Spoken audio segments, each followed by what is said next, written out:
This is a meteorite, iron nickel.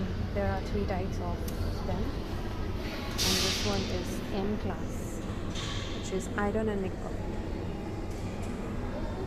80% iron.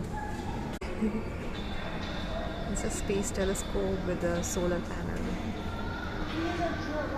And see, what is this?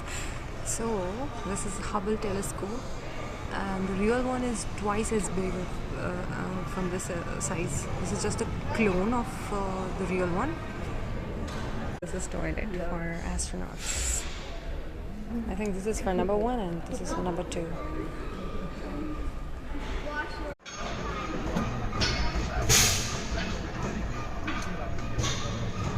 Number Houston, on center line, on glide slope, looking good. 5,000.